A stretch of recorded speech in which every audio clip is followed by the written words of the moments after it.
আমরা প্রথমে আজকে এই রাজ্যের বিরোধী রাজনৈতিক দল হিসাবে কংগ্রেসের পক্ষ থেকে প্রদেশ কংগ্রেসের পক্ষ থেকে এই রাজ্যের যিনি মুখ্যমন্ত্রী বর্তমান সরকারে আছেন ওনার কাছে দুটো আবেদন রাখছে। এটা আমরা মনে করেছি, আমাদের আলোচনা করেছি পার্টির মধ্যে, যে আগে আবেদন নিবেদন তারপরে অন্য কিছু চিন্তা করা যাবে।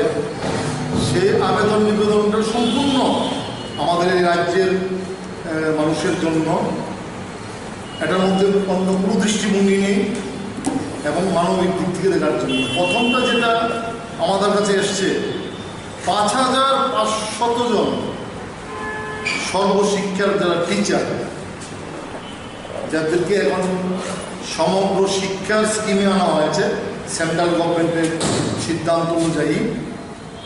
আমরা রিপোর্টেড হয়েছি, আমরা জানতে পেরেছি গত ফেব্রুয়ারি এবং মার্চ তারা বেতন পাচ্ছে।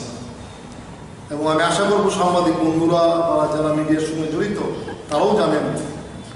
এখন এই সর্বশিক্ষার যারা ৫,৫০০ কর্মচারী ছাত্র শিক্ষক যারা বেতন পাচ্ছেন না, তারা কিন্তু কাজ করে যাচ্ছেন এবং তারা একটা নির্দিষ্ট স্কিমের আন্ডারেই কাজ করছেন। Till today they are in their service.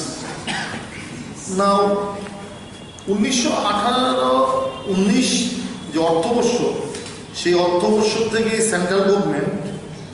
Central গভর্নমেন্টের যিনি হিউম্যান রিসোর্স ডিপার্টমেন্টের সেক্রেটারি, জয়েন্ট সেক্রেটারি, নোটিফিকেশন করে স্পেসিফিক্যালি বলেছেন যে এরপরের থেকে এগুলিকে, এই সর্বশিক্ষার যারা টিচার স্টেটের মধ্যে, তাদেরকে শিক্ষা দপ্তরে অ্যাবজর্ব করতে হবে। এগেনিস্ট যে পোস্ট থাকবে, পোস্ট যেগুলি খালি পোস্ট, এখানে টাইম টু টাইম তাদেরকে অ্যাবজর্ব করতে হবে, তাদেরকে সেখানে সুযোগ করতে হবে। সেটা that was the scheme under, এবং এটা কিন্তু নির্দেশিত হয়েছিল এবং that was given warn also, সেটা ওয়ার্নও করা হয়েছিল। তারপর থেকে কিন্তু আমরা টাকা দেবো না, জানেন তো, এটা স্কিমের টাকা সেন্ট্রাল গভর্নমেন্ট থেকে আসে, আমরা টাকা দেবো না। সেই পরিপ্রেক্ষিতে সেই সার্কুলার এই রাজ্য এসছে, রাজ্য সরকারও জানে পরবর্তী সময়ে, এবং তাও বলেছিল 2019-20 অর্থবর্ষে 6 মাসের জন্য বেতন দেওয়া হয়েছিল সেন্ট্রাল গভর্নমেন্ট থেকে, স্পেসিফিক্যালি 6 মাসের জন্য দিয়ে বলেছিল এরপরে কিন্তু আমরা মানব না, দেবো না, কারণ তোমরা you are not acting as per our guideline. তো এখন তো দেখা যাচ্ছে এই অর্থবর্ষের মার্চ চলছে, ফেব্রুয়ারি, বেতন পাচ্ছে না। আমরা কিন্তু আজকে এই জায়গায় নেই, আমরা শুধু আবেদনটা করতে চাই সরকারের কাছে, whatever may be guideline of the central government, whatever may be policy of the state government, we have nothing to do, but এই গভর্নমেন্ট যিনি মুখ্যমন্ত্রী, উনি অতি তাড়াতাড়ি এই যে আনসার্টেন যে যারা আছে, বেতন যারা পাচ্ছে না, তাদেরকে বেতন দেওয়ার জন্য যাতে আবেদন করা। এটা বিরোধী দলের লোক হিসাবে আমরা মানবিক দৃষ্টিভঙ্গি থেকে এই ৫,৫০০ কর্মচারী বেতন মিটিয়ে দেওয়ার জন্য, এবং আইন অনুযায়ী, সেন্ট্রাল গভর্নমেন্টের আইন অনুযায়ী, গাইডলাইন অনুযায়ী, এবং স্টেট গভর্নমেন্টের তার নির্দিষ্ট পলিসি অনুযায়ী তাদের জন্য সিদ্ধান্ত নেওয়া হোক, তাদেরকে অ্যাবজর্ব করবার জন্য। অ্যাবজর্ব করবে, তাদেরকে কোথায় দেবে, কীভাবে করেছে তাদেরকে। কিন্তু our earnest prayer is to release the salary. কারণ টাকা থাকুক বা না থাকুক, একথা এই কর্মচারীদের ক্ষেত্রে এটা প্রযোজ্য নয়, till they has not terminated from their service. Aspect, Congress ইদানিংকালে 2-4টা ইনসিডেন্ট থেকে ভেরি ইম্পর্টেন্ট জিনিস কংগ্রেসের একটা উপলব্ধি হয়েছে। এই সরকারের 2টি দপ্তর, এটা হলো পুলিশ দপ্তর এবং এটা স্বাস্থ্য দপ্তর, সঠিকভাবে মানুষের কাছে পৌঁছতে পারছে না, এবং 2টি দপ্তরেই মুখ্যমন্ত্রী চালাচ্ছেন। 2টি দপ্তরেই মুখ্যমন্ত্রী চালাচ্ছেন। আমি দায়িত্ব নিয়ে বলতে পারি, বিচার কি হবে আমি জানি না। এই রাজ্যের থানাগুলিতে, বিশেষ করে মহিলা থানাগুলিতে অভিযোগপত্র নিয়ে গেলে অভিযোগপত্র রাখা হয় না। আমি রাজ্যের মুখ্যমন্ত্রী এবং রাজ্যের আইনমন্ত্রীর উদ্দেশ্যে যদি নিয়ে যাওয়া হয় থানাতে, সেই অভিযোগপত্রে যদি কগনিজেবল অফেন্স ডিসক্লোজ করে আইনি ভাষায়, অর্থাৎ নির্দিষ্ট অফেন্স হয়েছে, স্থান কাল পাত্র বলে বর্ণনা দেয়, প্রিলিমিনারি ইনকোয়ারি করার কোনো স্কোপ নেই, এক্সেপ্ট তাকে কেস রেজিস্ট্রি করার জন্য। কেস রেজিস্ট্রি করার যদি দেখা যায় যিনি কমপ্লেনটা করেছেন উনি ফলস করেছেন, তার বিরুদ্ধে ব্যবস্থা নিতে পারে পুলিশ। কিন্তু আমরা দেখছি থানাতে বিভিন্নভাবে, মহিলা থানাগুলি বিশেষ করে এই কমপ্লেনগুলি রিফিউজ করে এবং অন্য থানাগুলিতেও রিফিউজ করে। আমি ম্যাটারটা সাবজুডিস, আমি সেই ম্যাটারে ঢুকবো না, কারণ রিসেন্টলি যে একজন লয়ার মারা গেল, সেই লয়ার ঘটনার পরিপ্রেক্ষিতে রাজ্য সরকার জুডিশিয়াল ইনকোয়ারি না দিয়ে ম্যাজিস্ট্রেটাল ইনকোয়ারি দিয়েছে, এটা ওনাদের এখতিয়ার। আর যারা ভিকটিম, যাদের ভিকটিমের বাড়ি, তাদের থেকে পিআইআর করেছে, সেখানে হাইকোর্টে গিয়ে জুডিশিয়াল ইনকোয়ারি চেয়েছে। সুতরাং রাজ্য সরকার ম্যাজিস্ট্রেট ইনকোয়ারি দিয়েছে, তারা জুডিশিয়াল ইনকোয়ারি চেয়েছে। আমি সেই সাবজেক্ট নিয়ে একটি কথা বলবো না, ম্যাটারটা সাবজুডিস। আমি যে জিনিসটা সাংবাদিক বন্ধুকে জানাতে চাই দলের তরফ থেকে, একটা জিনিস স্পষ্ট এসে গেছে, এই ঘটনাতে থানা তার ভূমিকা পালন করে নাই।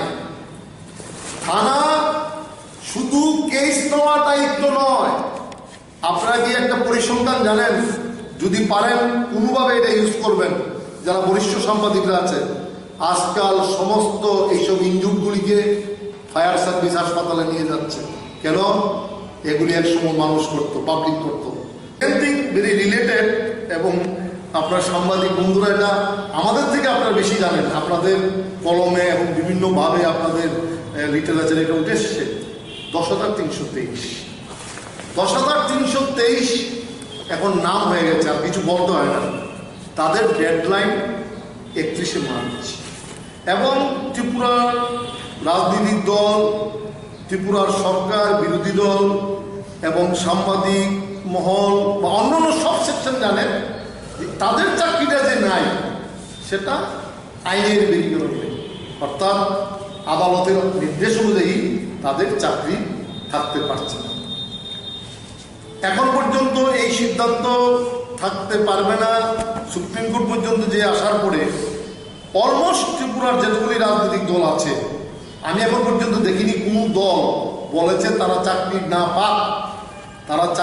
পাক, এটা বলে কেউ বলেনি। সবাই বলেছে যারই ভুলভ্রান্তি হয়ে থাকে অতীতে, যাদের সিদ্ধান্তের ফলে হয়েছে, যাদের কুকর্মের ফলে হয়েছে, অথবা যাদের ভ্রান্ত নীতির ফলে হয়েছে, কিন্তু এই ছেলেগুলি ত্রিপুরা, তাদের ফ্যামিলি ত্রিপুরা, যে দলই করুক তাদের নষ্ট না হয়। এবং কংগ্রেস থেকে এগিয়ে বলা হয়েছে। সেই ক্ষেত্রে আমি যে জিনিসটা প্রেয়ার করতে চাই আমার এই রাজ্যের মুখ্যমন্ত্রীর কাছে, রিমাইন্ডার, আপনারা স্মরণ করুন 10,323-এর 31শে মার্চ মেয়াদ। আমি 2-3টা লিটারেচার স্পেসিফিক আপনাদেরকে বলছি। সেটা হলো ভীষণ ডকুমেন্ট, যেটা নির্বাচনের আগে, সেখানে এই গভর্নমেন্ট স্পেস যারা দলে আছে, এই সরকার, তাদের দল ভীষণ ডকুমেন্ট করেন এবং সেখানে স্পেসিফিক ভীষণ ডকুমেন্টে প্যারা 12-এ বলেছিল, আমি রেফার করছি প্যারা 12টা, the government will resolve the problem of 10323 teachers keeping humanitarian consideration in mind. Will resolve. আমরা ভেরি রিসেন্টলি যখন এই সরকারের 2 বছর পূর্তি হয়েছে 9 তারিখ, অ্যাজ পার ওথ, যে একটা সংবাদ মিডিয়াতে আমরা দেখেছি, আমাদের অনারেবল চিফ মিনিস্টারের ইন্টারাকশন লাইভ আমারও দেখার সৌভাগ্য হয়েছিল। সেখানে আমি যদি না সাবজেক্ট টু দ্য কারেকশন, যদি ভুল বুঝে না থাকি, উনি ডিজোন করেছেন যে সেখানে নাকি ভীষণ ডকুমেন্টে এরকম কোনো কথা ছিল না। ওনারা বলেছিলেন চেষ্টা করবেন, I am referring now this language from Congress party, চেষ্টা করা, are the government will resolve আপনারা আমার থেকে অনেকে আছেন যারা ভালো ইংরেজি বুঝেন বা একটা দেখতে পারেন, প্যারাগ্রাফটা পড়তে পারেন, আমিও তো ভুল করতে পারি। সেখানে সেটা বলেছিল হিউম্যানিটারিয়ান অবদান। এবং শুধু তাই নয়, পরবর্তী সময়ে রাজ্যের মুখ্যমন্ত্রী বলেছিলেন আমরা পাশে আছি, পাশে থাকবো। রাজ্যের শিক্ষামন্ত্রী বলেছেন আমি নিশ্চিন্ত হব না, আমি নিশ্চিন্ত হব না শিক্ষামন্ত্রী হিসাবে যতক্ষণ পর্যন্ত তাদের একটা কিছু না করতে পারি। That was the Bengali language. এবং থাকি না শুধু, সব দিকেই আছি। আমরা চাচ্ছি তাদেরকে আজকে স্মরণ করিয়ে দিতে। এবং একটা জিনিস বুঝতে পেরেছি, আমি জানি না আমাদের এই 10,323-এর ভাগ্য কী হবে, কারণ আমাদেরও লিমিটেশন, আইনের একটা গণ্ডি। সরকারের কাছে এপিল করছি তারা যাতে তাদের কমিটমেন্ট থেকে কোনোভাবে ডেভিয়েট না হয়। এর আমি বলেছি ভীষণ ডকুমেন্টস 9 তারিখ 2 বছর পূর্ণ হয়ে গেল। সরকার বলছেন, এটা আমরা বলছি না, সরকার বলছেন যে ভীষণ ডকুমেন্টের যে কথাগুলি ছিল তার থেকে অনেক বেশি কাজ হয়েছে, অনেক বেশি নাকি কাজ হয়েছে। আবার কেউ কেউ বলছেন, যিনি মন্ত্রিসভার spokes person honourable law and education minister, উনি তো ক্যাবিনেটের নাম্বার দেখে বলছেন এতটা ক্যাবিনেট মিটিং হয়েছে, এতগুলি রেজলিউশন হয়েছে, সব ইমপ্লিমেন্ট হয়ে গেছে, 87 ইমপ্লিমেন্ট হয়েছে। এটা তো কি দেশে আমরা আছি? এখন কংগ্রেস বিরোধী দল আছে, আমাদের সরকারে কোনো প্রতিনিধি নেই, একজনও বিধায়ক নেই। এবং এই রাজ্যে কংগ্রেসের যে ভয়েস, সেই ভয়েস শুধু আপনাদের কাছে বলতে পারি। এগুলি আপনারা চিন্তা করুন যে আমরা কোন জায়গায় আছি। ভীষণ ডকুমেন্টস ডিজোন করছে, ভীষণ ডকুমেন্টে স্পষ্ট বলা আছে যে 7ম বেতন কমিশন দেওয়া হবে এবং তাদেরকে ইমপ্লিমেন্ট করবে। Even the honourable minister of Assam Hemanta Sharmaji specifically বলেছেন, আমি এখন সময় নষ্ট হবে বলে দিচ্ছি না, যে রেকর্ড করুন সাংবাদিক বন্ধুরা, আপনার লিখ দিয়ে रेकॉर्ड करिए। वो जो पहले कैबिनेट होगा वो कैबिनेट में ही सिद्धांत होगा। मैं बोल रहा हूँ वो 10,323 के बारे में और 7ম বেতন কমিশন के बारे में। এখন তারা বলছে এগুলি ভীষণ ডকুমেন্ট ছিল না। আমি শুধু আজকে দাবি করছি ভীষণ ডকুমেন্ট যে পাবলিশ করেছিল নির্বাচন আগে সেটা, এবং ওরা যা করেছে, যা করেছে দুইটার একসঙ্গে সাথে ঘোষণা করো, দুইটা একসঙ্গে সাথে পাবলিকের কাছে আনাবো। ভীষণ ডকুমেন্ট ইন রাইটিং যা ছিল এবং তারা কি করেছে। তারা এখন বলছে, আপনারা শুনেছেন কিনা জানি না, অ্যাজ আই হার্ড, আমি দেখার সৌভাগ্য হয়নি, ওই দিন যে প্রোগ্রামটা হয়েছিল তাদের সেন্ট্রালি প্রোগ্রাম 2 বছর পূর্তি অনুষ্ঠান, সেখানে ফোল্ডার প্রকাশ করেছে, ফোল্ডার, এবং 2-1টি লিডিং দৈনিক পত্রিকাতে তারা কি করেছে সেটা দিয়েছে।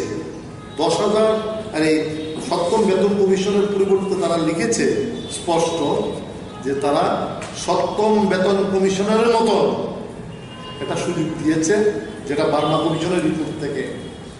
তো এগুলি যে ডেভিয়েট হচ্ছে, যে 10,300 আমরা বলিনি, আমরা করবো স্পেসিফিক, বা 7ম বেতন কমিশন যদি এখন বলে যে না এরকম ছিল না কথাটা, আমরা কর্মচারীর জন্য দেখবো।